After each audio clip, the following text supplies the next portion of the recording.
Shalom et bienvenue sur la chaîne. Ravi de vous avoir avec nous aujourd'hui. On aura quoi au programme ce matin? Notre tour d'horizon de ce Infinix Note 7. Après quelques semaines passées avec le téléphone, on vous dira dans cette vidéo là notre avis sur ce tout nouveau Infinix.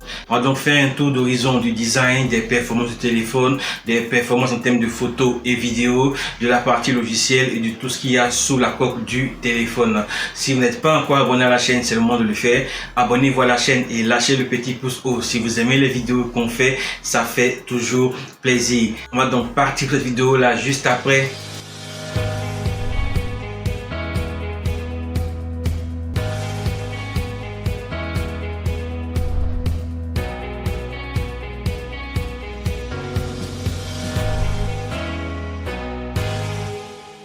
Ravi de vous retrouver avec nous pour cette vidéo, donc ce test complet de ce Infinix Note 7.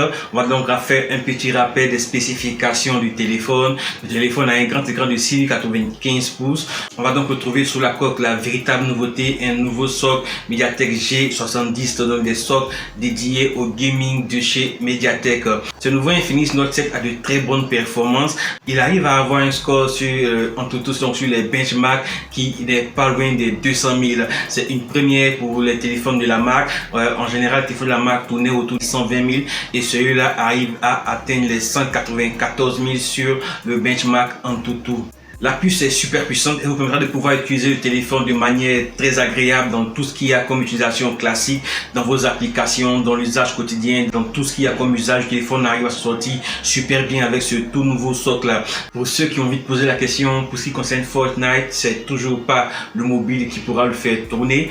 Le téléphone arrive à faire tourner parfaitement PUBG et tous les autres jeux sans mal pour donc jouer à PUBG, à Call of Duty mobile, à PES sur mobile également sans avoir à soucier. Sur PUBG mobile pratiquement j'ai vraiment apprécié l'expérience utilisateur, donc l'expérience dans ce jeu là, surtout qu'avec le téléphone qui a un super grand écran, vous pourrez profiter de toute la map, de tout ce qu'il y a comme fluidité avec ce téléphone. Le second point à prendre en compte, c'est sur la partie photo et vidéo. Le téléphone dispose de 4 capteurs photo à l'arrière et d'un capteur photo à l'avant. À l'arrière, on va retrouver un capteur principal de 48 mégapixels avec 3 autres capteurs de 2 mégapixels pour le bokeh, la profondeur de champ, etc. Et à l'avant, un capteur de 16 mégapixels. Sur la partie photo, les 3 autres capteurs, bon, ça dépend des usages. C'est des usages un peu beaucoup plus anecdotiques. Voilà. Le capteur principal arrive à faire de très belles photos. Vous savez, tant que la luminosité est bonne, donc le bas blesse en général quand la luminosité baisse. C'est en cela que Infinix a ajouté à son Infinix Note 7 un mode nuit. Donc le mode nuit permettra de pallier à tout ce qu'il y a comme photo en faible luminosité et en basse lumière. Donc permettra donc au téléphone de pouvoir capturer beaucoup plus de lumière et les photos de nuit seront ainsi plus belles. Pour ce qui est du capteur à l'avant, on va retrouver un capteur de 16 mégapixels. Malheureusement, Infinix n'a pas jugé bon d'ajouter un flash sur la face avant du téléphone. Donc là, on sait que d'autres constructeurs ont réussi malgré tout à insérer des flashs sur les finboards du téléphone et sur ce téléphone-ci, sur l'Infinix Note 7, ce n'est pas le cas. Le téléphone utilise l'écran comme flash et le résultat n'est vraiment pas toujours à la hauteur. Pour ce qui est des autres modes photo, donc le mode macro, le mode bokeh, sur le mode bokeh, vous n'avez pas à vous en faire, le téléphone arrive à faire du très bon bokeh avec un bon flou d'arrière-plan. Concernant également le mode macro, les photos sont de très bonne qualité. Quand vous approchez sur les petits objets, c'est vraiment top. Mais ces modes restent des modes gadgets, c'est pas des modes qu'on va utiliser à tout moment pour pouvoir faire des photos. On va également noter une seconde grosse nouveauté, c'est le mode ralenti. Et l'effet est vraiment top. Si vous êtes créatif, vous allez pouvoir vous amuser et c'est vraiment super. J'ai vraiment apprécié ce mode-là.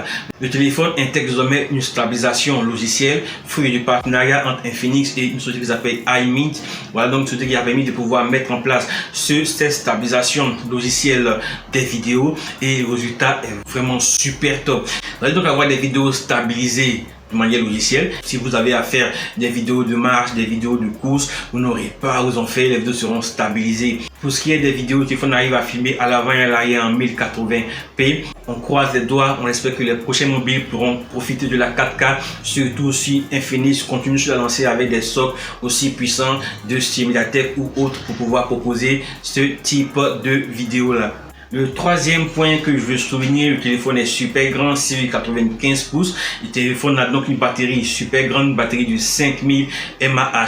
Donc une batterie qui permet au téléphone d'avoir une super autonomie. En usage normal, vous pourrez facilement faire les 2 jours sans avoir à le recharger. Et en plus, Infinix a ajouté une vraie charge rapide sur ce téléphone-là. Le téléphone a donc un chargeur de 18 watts qui permet de le recharger en un peu moins de 2 heures de temps. Pour ce qui est du design du téléphone, le téléphone a un très beau design. Infinix a fait un gros effort sur le design du téléphone pour nous offrir quelque chose de vraiment agréable à voir et avec une très bonne prise en main avec son format allongé. Le petit bémol qu'on notera ici, c'est l'écran du téléphone. Le téléphone a un écran de 6,95 pouces, ce qui est super grand pour un smartphone, qui n'est vraiment pas loin de ce qu'on avait avant avec les tablettes de 7 pouces. Donc c'est vraiment pas loin d'une tablette de 7 pouces. Moi, je suis très friand des grands écrans et je suis super ravi de cet écran-là. Pour ceux qui sont beaucoup plus fans de téléphones compacts, on va plutôt les diriger vers la version Lite qui a un écran plus petit, mais celui-là, son écran est super grand. C'est pas un mobile qu'on va mettre dans la poche et oublier. Il va falloir avoir un petit sac et tout pour le mettre à l'intérieur pour ne pas avoir à l'endommager. Donc un super écran qui permet de pouvoir profiter également de tout ce qu'il y a comme contenu multimédia, et dans le gaming, c'est vraiment super d'avoir un écran aussi grand. On se croirait sur une console portable. Avec ce grand écran là, donc il va sans dire que le poids va se faire ressentir. Le téléphone a un poids de 206 grammes, ce qui est pas léger pour un téléphone. Donc vous allez le sentir si vous le mettez dans votre poche. Vous allez sentir que vous avez une petite brique dans votre poche. Et mais c'est pas mal, surtout avec son grand format. Le téléphone a également un design avec de très fines bordures. On va retrouver le capteur frontal à l'avant qui est directement intégré à l'écran. Mais avec ce grand écran là, on l'oublie facilement. Il n'empiète pas trop sur la taille de l'écran et sur les affichages en vidéo, en gaming. On l'oublie facilement. Il est tout juste au coin supérieur gauche. Il arrive à se faire discret. Pour continuer sur le design, le téléphone a donc 4 capteurs à l'arrière qui sont intégrés dans un module circulaire qui déborde un tout petit peu du téléphone. Donc une fois posé, vous allez avoir quelques petits jeux, mais c'est pas bien désagréable. Pour la sécurité, Infinix a jugé bon de pouvoir positionner le capteur d'empreinte digitale directement sur le côté droit en dessous des boutons de volume haut et volume bas, et sur le bouton d'allumage. Donc le capteur d'empreinte est directement sur le bouton. Vous n'avez pas forcément besoin de l'appuyer sur le bouton d'allumage, vous avez juste à le toucher et il pourra déverrouiller votre téléphone. Et le capteur sera directement accessible avec votre pouce si vous tenez le téléphone avec votre main droite, et avec votre index si vous le tenez avec votre main gauche. Donc il va sans dire que pour ceux qui sont friands de déverrouiller les applications directement avec le doigt, vous serez limité en nombre de doigts à pouvoir utiliser pour pouvoir déverrouiller automatiquement vos applications. Quelques petits bémols à noter sur le volet du design. Le téléphone n'a toujours pas de port USB type C, ce qui est bien dommage. Le port USB type C se démocratise, on aurait aimé avoir un port USB type C. Petit plus à noter, on a toujours un port jack 3.5 sur le téléphone. Et autre bémol, l'écran du téléphone, bien que super grand, 6,95 pouces je le rappelle, a une définition de 720p. On aurait vraiment aimé que Infinix puisse pousser la définition à 1080p pour pouvoir profiter ne serait-ce même que des vidéos sur YouTube en 1080p. Infinix a préféré utiliser un écran de 720p, ce qui est bien dommage. Pour ce qui est de la luminosité et du contraste, le téléphone a une très bonne luminosité. On arrive à lire tout le contenu sur son écran LCD facilement en plein soleil. Vous n'aurez pas à vous en faire. L'écran reste suffisamment lisible. Autre point super important à noter, c'est que le téléphone dispose de 2 haut-parleurs pour le son. On a un son stéréo sur ce téléphone-là. On a sur le bas un haut-parleur, le haut-parleur classique qu'on a l'habitude de voir. Et le téléphone utilise ce haut-parleur plus le haut-parleur du haut pour pouvoir produire un son stéréo. C'est très agréable quand on tient le téléphone en mode paysage pour pouvoir jouer et pour pouvoir suivre une vidéo. Le son est très agréable. Il faut noter que le haut-parleur du bas est beaucoup plus fort que le haut-parleur du haut, mais ça c'est tout un petit détail. C'est vraiment agréable de pouvoir avoir ce type de son là. Pour ce qui est de la partie logicielle, le téléphone tourne sous Android 10 avec la surcouche du constructeur. Une surcouche qui en bas, comme on a l'habitude de le souligner, des Bluetooth, donc des applications indésirables. Moi, pour pouvoir zapper tout ce qu'il y a comme publicité et Bluetooth, j'installe simplement un nouveau launcher qui me permet de pouvoir profiter du téléphone sans toutes ces publicités là. Pour ce qui est des Bluetooth, la plupart sont désinstallables directement depuis le téléphone. Donc vous pouvez les désinstaller si vous n'avez pas une véritable utilisation de ces Bluetooth là. Android 10 Oblige, on a ce téléphone là, beaucoup de nouveautés. On a déjà un mode sombre qui est super bien intégré dans le téléphone, qui permettra de pouvoir assombrir l'écran du téléphone, et même dans certaines applications, il pourra également être pris en charge et pouvoir avoir accès désormais au mode sombre. On a également la navigation par les gestes qui est présente et c'est super agréable à utiliser, très simple à utiliser et très intuitif.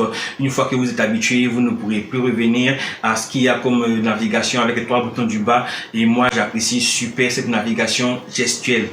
On retrouvera également un mode jeu qui permet de pouvoir optimiser les performances en gaming du téléphone, qui vous permettra de pouvoir profiter au mieux du téléphone pour vos parties de gaming. Le téléphone intègre aussi par défaut une application de Google qui s'appelle Transcribe, qui permet de pouvoir transcrire la voix en texte de manière automatique, et c'est vraiment efficace. Donc l'application est disponible sur le Play Store. Ce n'est pas une exclusivité de ce Infinix Note 7, mais il faut le souligner. Ici, elle est intégrée nativement. Merci de nous suivre. Nous sommes aujourd'hui en live pour pouvoir faire une vidéo du Infinix Note 7. Elle est disponible ici dans la barre de notification. Vous pourrez donc l'activer et dicter directement vos notes qui seront directement transcrites en écrit, et c'est vraiment super. Ça marche super bien et j'en ai été vraiment bluffé. Donc si vous avez envie de faire une note et que vous avez un peu la flemme de pouvoir le taper sur le clavier et tout, vous pouvez juste le dicter. Vous avez votre temps, vous le copier et vous l'exportez sur un autre support, sur un logiciel de notes ou autre, afin de pouvoir l'utiliser. Il s'agit bien donc d'un téléphone. Donc la première utilisation, c'est de pouvoir téléphoner, et sur le volet téléphone, appel, réception d'appel, vous n'avez pas à vous en faire. Si votre interlocuteur a un téléphone compatible HD, vous pourrez avoir des conversations, des appels en HD, et le son est de meilleure qualité. Le téléphone a également la 4G, donc pouvoir profiter de la connectivité 4G sur votre téléphone partout. La 4G sera disponible. Je rappelle ici, pour les utilisateurs dans des zones non couvertes, il est préférable de pouvoir laisser le téléphone en 3G pour ne pas avoir à souffrir d'une connexion qui balance, que de la laisser en 4G et la voir balancer. C'est parfois salutaire. Voilà, on va finir maintenant par un des véritables points forts de ce téléphone là, son prix. La version qu'on a ici est une version avec 4 Go de RAM et 64 Go de stockage interne. Elle est disponible au prix de 104 500 francs, avec des réductions suivant les périodes. On vous mettra un lien en description si vous avez envie de faire l'achat de cette version là. Pour ceux qui n'ont pas suffisamment de moyens, la version Lite avec le même socle est également disponible autour de 90 000 francs CFA. Pour ceux qui ont un peu plus de moyens et qui ont envie de profiter de beaucoup plus d'espace, la version avec 6 Go de RAM et 128 Go de stockage est disponible à un peu moins de 120 000 francs CFA. On vous fera, pour vous donner un aperçu des performances du téléphone, un comparatif avec le Camon 15 premier et le Infinix S5 Pro. Pour conclure, on va donc partir sur les plus et les moins de ce téléphone. Pour les plus, on va noter déjà le tout nouveau socle G70, un socle super performant.